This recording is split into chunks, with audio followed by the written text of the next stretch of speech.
Rahul corporate services. आइए आज हम समझते हैं कि जीएसटी में जो एक नया रूल्स है आए हैं, जो अगर कोई जीएसटी एंटिटीज है, जीएसटी रजिस्टर्ड एंटिटीज हैं और उसके पास मल्टीपल रजिस्ट्रेशन है GST, but pan number same इस्तेमाल हुआ है, उस केस में वो एंटिटीज क्या कर सकता है कि अगर उसके इलेक्ट्रॉनिक कैश लेजर में एक्सेस फंड्स है तो वो दूसरे जीएसटी रजिस्टर में वो ट्रांसफर कर सकता है। बट इसमें 3 कंडीशंस है। पहला, तो जितने भी जीएसटी रजिस्टर है सब में पैन नंबर सेम इस्तेमाल होना चाहिए। दूसरा कि आपके पास जो electronic credit ledger, sorry electronic liability ledger, उसमें कोई भी अमाउंट नहीं होना चाहिए। तो पहला कि जो एंटिटीज है उसमें सेम पैन इस्तेमाल होना चाहिए जो भी उनके मल्टीपल रजिस्ट्रेशंस हैं।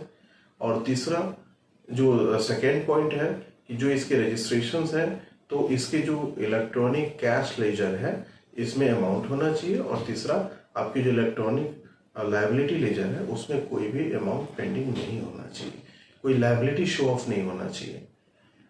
तो अगर ये सब चीजें हैं और ये टर्म्स कंडीशंस फुलफिल होती है तो उस केस में जो इसको बोलते हैं GST inter electronic cash ledger transfer. तो ये GST inter electronic cash ledger transfer from one GST to another GST but having the same PAN register. तो जितने भी पैन रजिस्ट्रेशन है उस सब में पैन नंबर सेम इस्तेमाल किया हो और उसके अंदर जो आपका इसका जो इलेक्ट्रॉनिक लायबिलिटी लेजर है उसमें कोई भी अमाउंट शो ऑफ नहीं होना चाहिए। उसमें अगर कोई भी अमाउंट शो ऑफ होता है तो आप ट्रांसफर नहीं कर पाएंगे। तो इस रूल्स में वैसी एंटिटीज के लिए बेनिफिट है जिसके पास जो अलग अलग राज्यों में काम करता है, जिसके पास अलग अलग जीएसटी रजिस्ट्रेशन है और चूंकि कंपनी सेम है या पैन नंबर सेम इस्तेमाल किया गया है, ये उनके लिए ही यूजफुल होंगे। जो सिंगल एंटिटीज हैं और जिसका एक ही जीएसटी उसके लिए तो है नहीं, तो एंटिटीज के पास मल्टीपल रजिस्ट्रेशन होनी चाहिए। सेकेंड, जीएसटी में जो पैन नंबर वो सेम इस्तेमाल होना चाहिए। और तीसरा है जो इलेक्ट्रॉनिक लायबिलिटी लेजर है उसमें कोई अमाउंट शो ऑफ नहीं होना चाहिए। तो उस केस में हम from one GST to another में ट्रांसफर कर सकते हैं from electronic cash ledger for payment of interest, for payment of tax, for payment of fees and etcetera.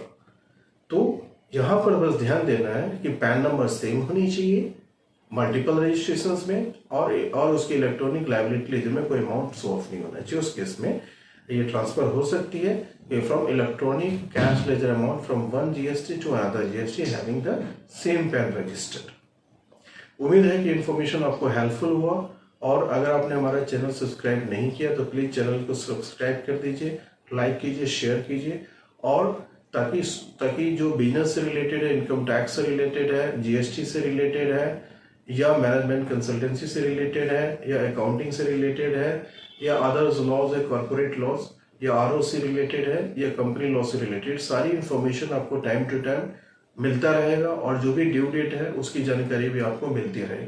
Thank you for watching this.